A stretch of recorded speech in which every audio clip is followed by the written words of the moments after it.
제목을 이렇게 달았습니다. 유혹, 그리고 혀의 달콤함. 지금으로부터 2064년 전, 기원전 44년 3월에 로마의 원로원에서 카이사르가 단검으로 암살을 당했습니다. 암살을 주도했던 브루투스는 이 충실한, 그리고 가장 그가 사랑했던 그러한 아들과도 같은 그러한 사람이었습니다. 그의 장례식 때 이 카이사르를 죽였던 브루투스와 또 그의 충직했던 장군 안토니우스가 연설을 합니다. 먼저 브루투스가 자기는 이렇게 이야기를 합니다. 나는 카이사르를 사랑했다. 그러나 나는 로마를 더 사랑한다. 그래서 그를 죽였다. 카이사르를 그대로 두면 로마인은 모두 그의 노예가 될 것이다. 우리는 로마인의 자유를 빼앗으려 한 카이사르를 쓰러뜨렸다. 속박을 좋아하는 사람이 있다면 그에게 나는 사죄할 뿐이다. 이렇게 이야기를 합니다. 그런 연설을 할 때 관중들은 카이사르를 죽인 것을 당연히 여기고 이 브루투스에게 박수를 칩니다. 브루투스, 브루투스 하면서 박수를 칩니다. 그 뒤에 등장한 안토니우스는 이렇게 얘기합니다. 브루투스, 당신이야말로 아주 존경받고 또 훌륭한 사람입니다. 그러한 사상가입니다. 여러분도 알다시피 카이사르는 훌륭한 정치인이었고 또 학문이 높은 그러한 사람이었는데, 지금 죽은 이유를 보니까 그가 독재를 하기 위해서, 우리를 압박하기 위해서 그렇게 죽였다고 그러는데 그것은 사실이 아닙니다. 시저가 살아있을 때, 이 카이사르가 살아있을 때에 얼마나 우리를 사랑했는지 여러분이 아십니까? 내가 그에게 황제가 되라고 3번씩 권했지만 그는 그 자리를 앉지 않았습니다. 여러분을 사랑하고 여러분과 함께 하기를 원했던 카이사르는 자기가 왜 죽는지도 모르면서 단검으로 수십 군데에 그 몸을 찔려가면서 운명을 달리했습니다. 과연 여러분은 어떻게 생각합니까? 그 연설 뒤에 사람은 브루투스를 죽이라고 소리칩니다.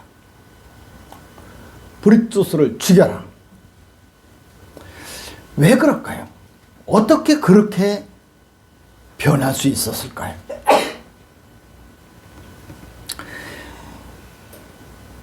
브루투스는 청중들의 이성에 호소를 했고 이 안토니우스는 감정에 호소를 했습니다.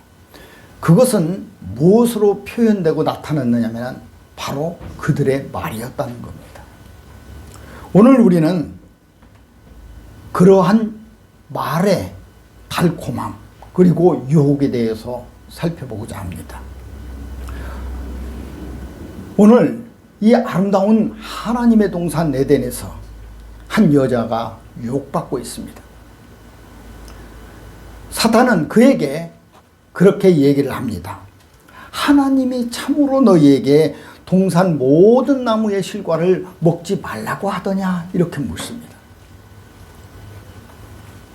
우리는 주님께서 40일 금식한 후에 광야로 가서 사단에게 시험을 받는 그러한 것들을 보게 됩니다. 시험하는 자가 주님에게 이렇게 묻습니다. 네가 하나님의 아들이거든 이 돌덩이를 떡덩이가 되게 하라. 그러면은 네가 하나님의 아들이 맞다. 이렇게 얘기를 합니다. 유혹은 그렇게 시작하는 겁니다. 진실도 없고 본질도 없는 시작. 그것이 바로 유혹의 시작이 되는 겁니다.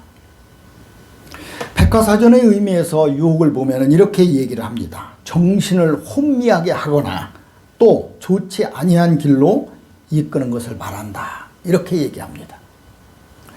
그 유혹을 당하면은 이제 내가 올바른 판단을 할 수 없도록 그렇게 나의 정신이 혼미해지고 내 모든 이성의 가치가 흔들립니다.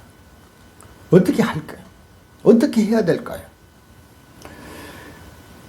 말은 우리가 하는 모든 행동의 시작입니다. 그리고 말은 내가 가지고 있는 생각의 그러한 모든 것들입니다. 그 속에는, 말 속에는 본질이라는 것이 있고 형상이라는 것이 있습니다. 우리가 어떤 남자가, 멋진 여자가 지나가면은 그 여자하고 내가 조금 사귀어보고 싶다라고 하면은 우리는 어떻게 합니까? 가서 그 여자에게 당신과 내가 사귀읍시다 이렇게 얘기하는 사람은 없습니다. 어떻게 얘기합니까? 시간이 있으면은 차 한잔 할 수 있을까요?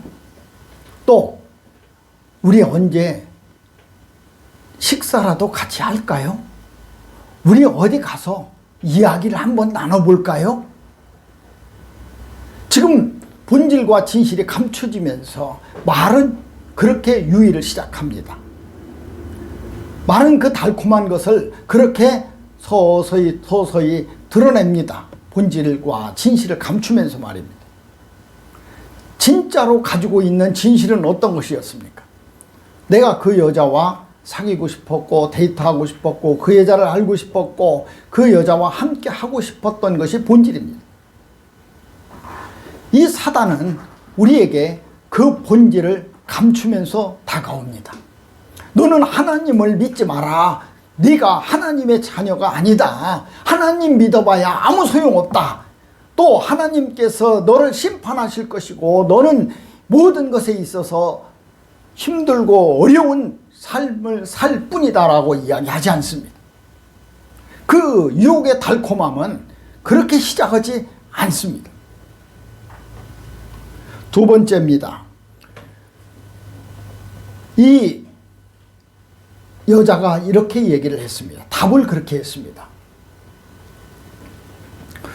동산 중앙에 있는 나무는 빼놓고 나머지 것은 다 먹으라고 그랬다 라고 얘기를 합니다.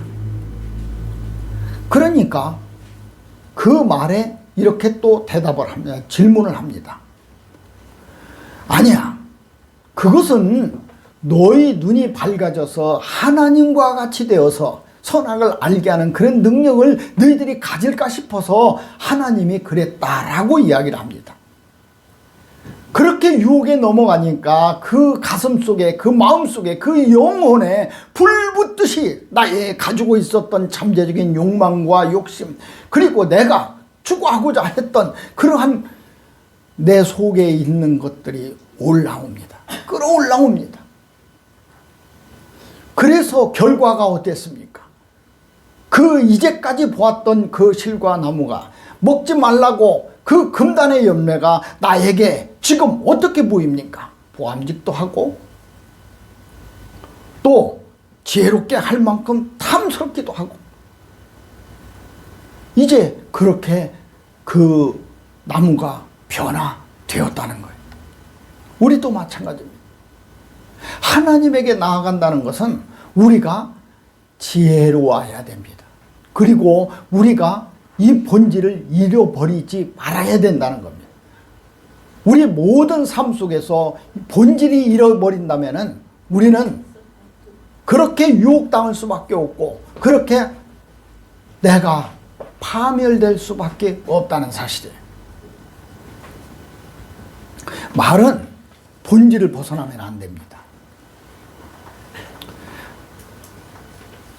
이 마귀는 그 본질을 멀리하고 자꾸 있는 내가 있는 또 우리에게 있는 내 주변에 있는 내가 그렇게 당할 수밖에 없는 그러한 현상에 접근을 합니다. 하나님 믿었더니 잘 됐어? 하나님 믿었더니 안 죽었어? 하나님 믿었더니 병이 안 걸렸어? 하나님 믿었더니 네가 생각하는 대로, 네가 기도하는 대로, 네가 찬양하는 대로 그렇게 이루어졌어? 본질하고는 아무 상관없는 그러한 것들로 나를 미혹하는 겁니다. 브루투스와 안토니우스는 이런 시저의 단순한 죽음에 의해서 그들이 그렇게 대화를 나눴던 것은 아닌 것처럼 말입니다. 본질을 잃어버려서. 근데 그 현상은 어떠한 때에 내가 있는가? 그것은 나의 삶부터 시작되고 있었습니다. 존재한다는 거예요. 예수님 때도 그러한 현상이 있었고, 초대교회에서도 있었고, 우리 한국교회에서도 있었고, 지금도 있습니다. 앞으로도 계속 이어질 것입니다. 그러면 우리는 무엇을 보고 믿음을 가져야 될 것이며 어떻게 그 믿음을 붙잡아야 되는가? 그것은 바로 본질이라는 것.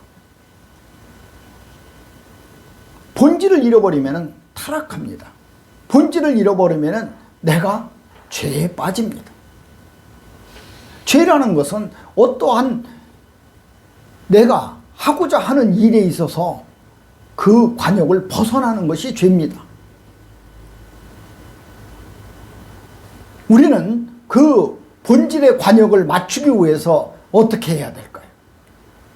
그 본질을 잃어버리지 말아야 된다는 거예요. 늘 생각하고 있어야 된다는 거예요. 그것을 생각에서 지워버린다든지 기억에서 없애버린다든지 하면은 분명히 누군가의 그 달콤한 혀의 유혹은 나에게 언제든지 온다는 겁니다. 공부하는 사람에게도 마찬가지입니다. 공부하는 사람에게 있어서 본질은 무엇입니까? 그가 공부를 잘하는 겁니다. 그런데 옆에서 그렇게 얘기를 합니다. 공부해서 훌륭한 사람 되는 게 아니야. 또 공부해서 네가 잘 사는 것도 아니야. 공부한다고 해가지고 뭐가 잘 되는 것도 아니야. 그렇게 유혹을 한다면 그는 어떻게 대답해야 될까요? 예수님은 그랬습니다.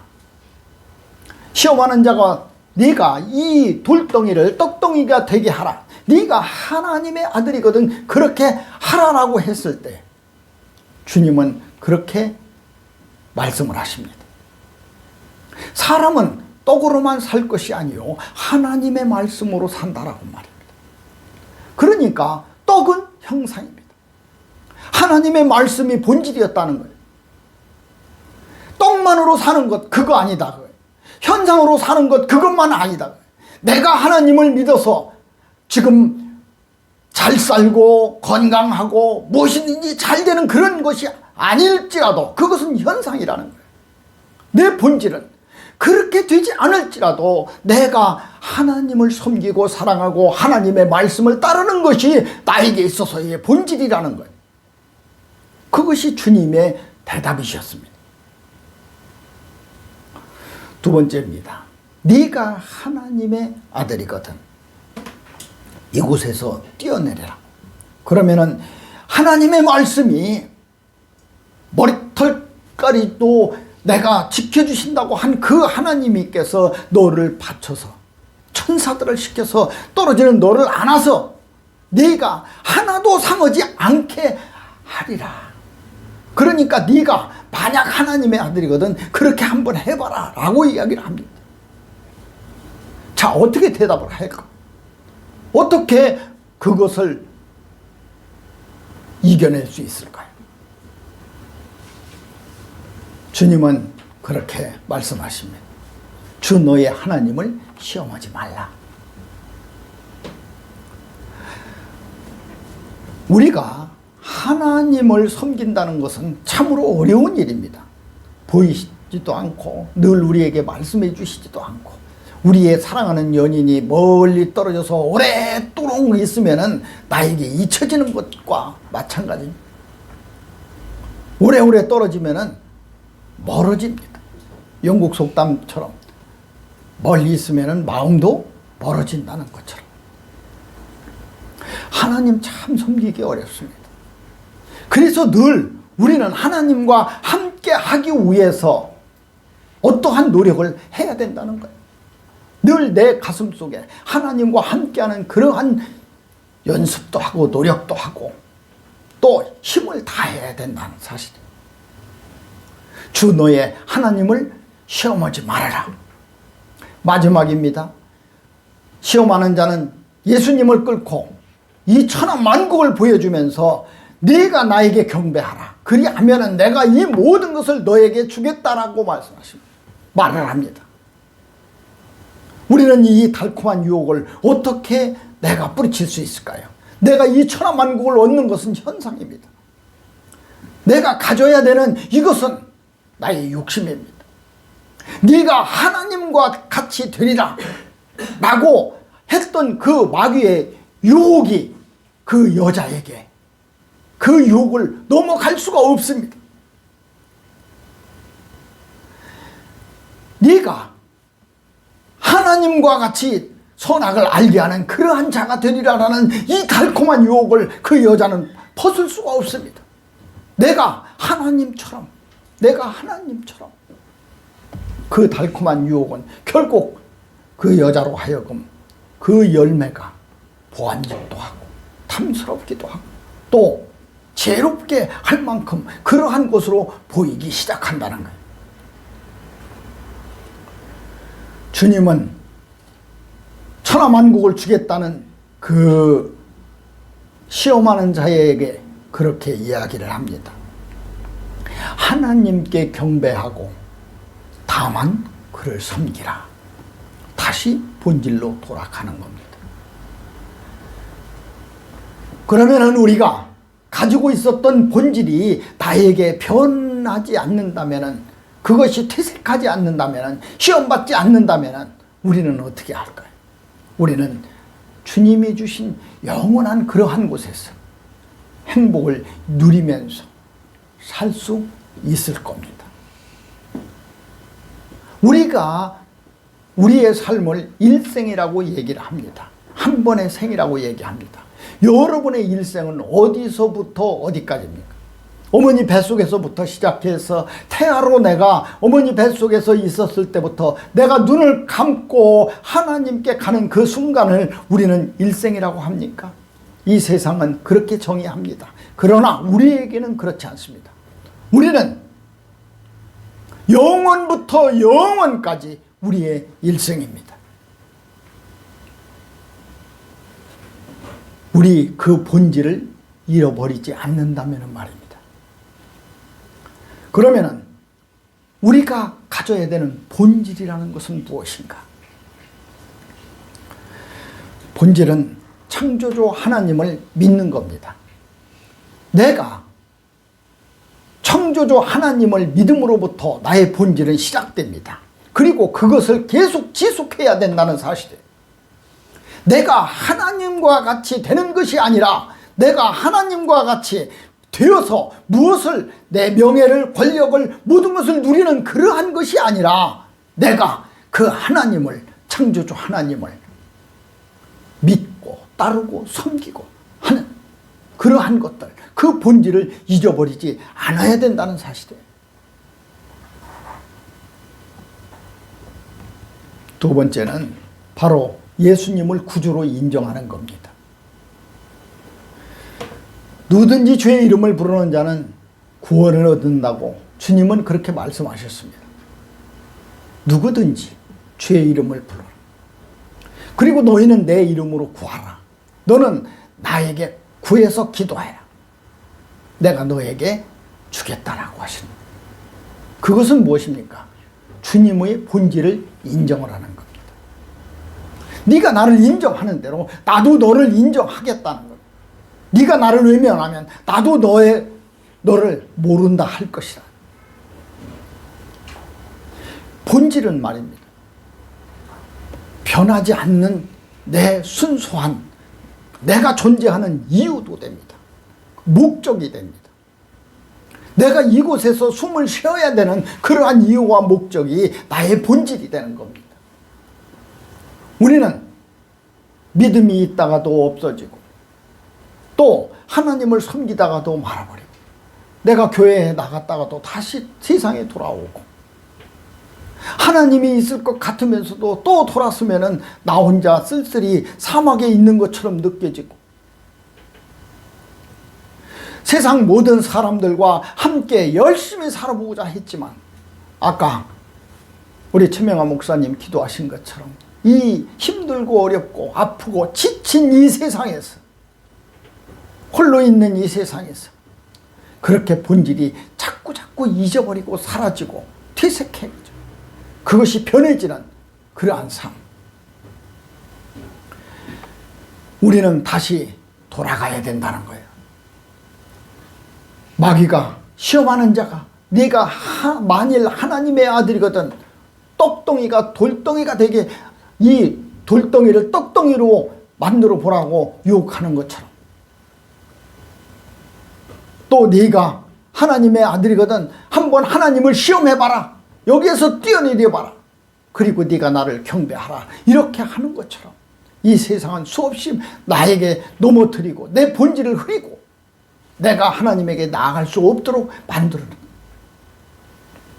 창조주 하나님을 인정하고 내가 구주 하나님을 내가 믿으면, 내가 그 본질을 잃어버리지 않는다면, 우리 주 예수가 나에게 구원자임을 깨닫고 내가 그것을 믿고 따른다면, 그분의 말씀대로 하고자 한다면 나는 내 본질을 간직할 수 있다는 것. 성령님을 영접하여 나의 삶에 적응하는 것, 그것이 바로 내가 본질을 잃어버리지 않는 가장 중요한 사실입니다. 우리는 힘이 없습니다.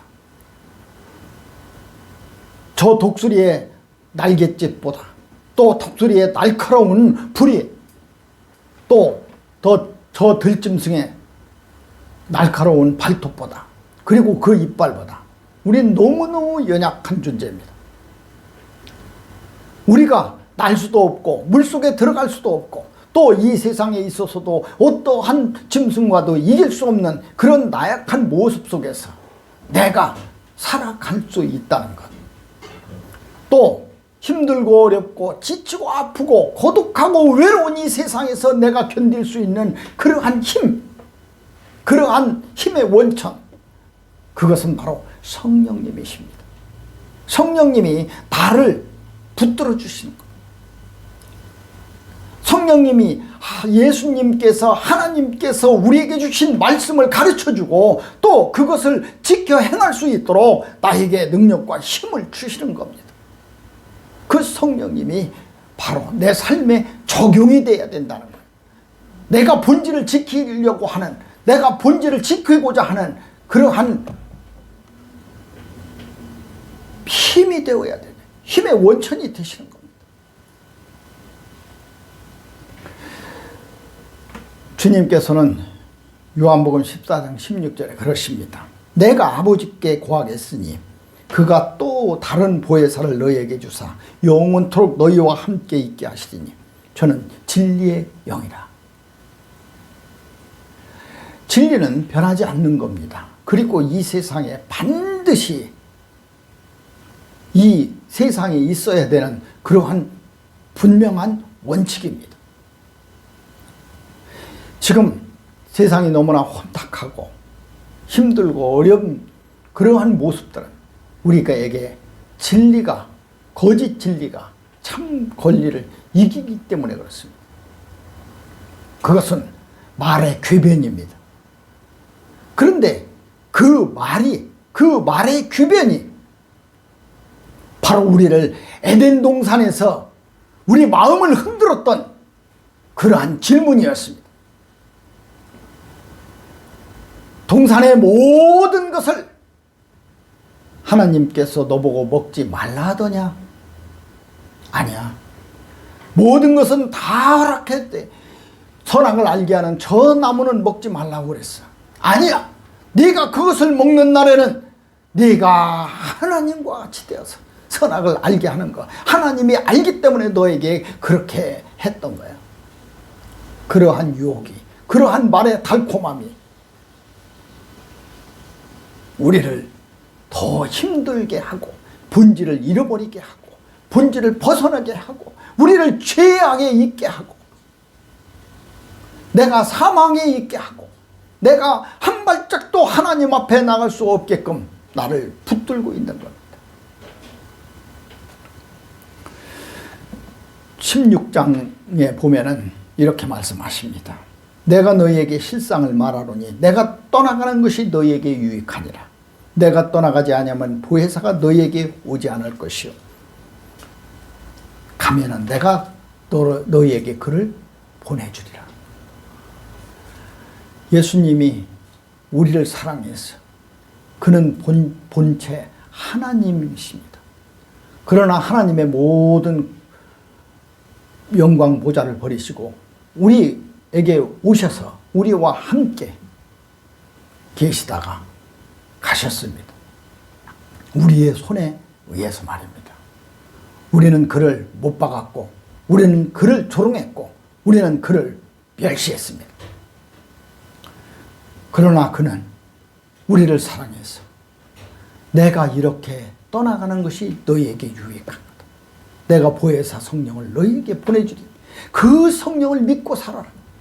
그리고 나는 너희의 인간의 모습으로 왔기 때문에 내 몸은 유한했으나 보혜사 성령은 너희 각 사람 마음속에 들어가서 한 사람 한 사람에게 힘을 주고 능력을 주고 이 세상을 이길 수 있는 그러한 지혜를 주어서 네가 하나님의 나라에 올 수 있도록 인도할 것이다. 우리는 이 본질을 간직하기 위해서 우리의 삶 속에서 버려야 될 것이 하나 있습니다. 내가 그 본질을 흔드는 그 질문을 이길 수 없는 것은 바로 내 가슴 속에 남아있는 욕심과 욕망입니다. 그리고 시기와 질투와 미움입니다. 이러한 것들이 내 욕망으로 내 본질을 흔들고 있습니다. 내가 그것을 버려야 됩니다.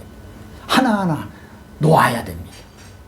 그렇게 될 때만이 나는 성령님이 나를 지켜주셔서 내가 하나님과 예수님의 뜻대로 살아갈 수 있고 나의 삶에 그 하나님의 말씀이 적용되어서 주님과 같이 말할 수 있을 것입니다.